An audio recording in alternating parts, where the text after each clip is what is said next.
Well, listen, what's going on here is really very simple. Uh, what we're doing is serving as a communication facilitator between the Special Operations Forces and the people of the state of Texas. And there's nothing more than that. But don't you like you addressing it legitimizes those fringe views? No, what we're playing a pivotal role of government, and that is to provide information to people who have questions. It's clear that people in Bastrop had questions. It's clear from the questions that we have received in my office that people have questions about it. And as governor and as government, I think we have an obligation to answer questions of citizens. And by us working with the Special Operations Forces, we're able to provide information to citizens who are concerned about it. Do you think there's anything to worry about in regards to Jade Helm? I've seen nothing that would cause anybody to worry about what is going on. We have been provided assurances by the Special Operations Forces that there is nothing for the public to worry about. This is consistent with past operations that Texas has a long tradition of supporting our troops, and I don't think this will be any different.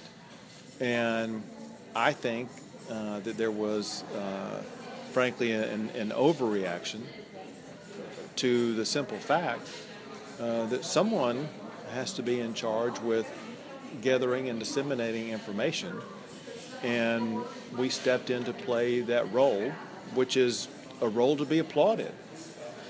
And I think that by gathering and disseminating information, it will allay concerns that people have about what's going on. The wording of your letter, Governor, raised, I guess, some questions because you alluded to making sure, I guess, that Texan civil liberties would be protected.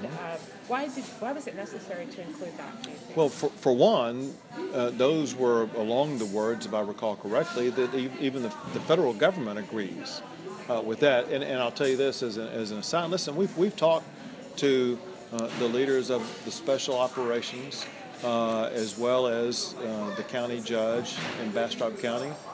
They're both thankful and grateful and appreciative of what we did, and they applaud what we did. But you talk about the wording of the letter. I have it with me, and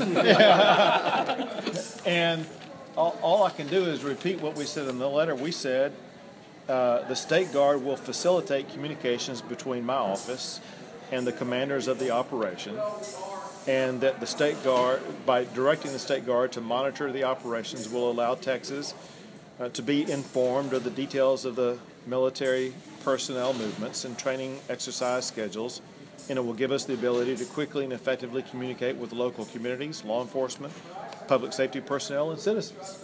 So we made clear in the letter, in addition to language we had in there praising our troops, that our goal was simply to gather information and share that information to try to allay concerns that citizens have.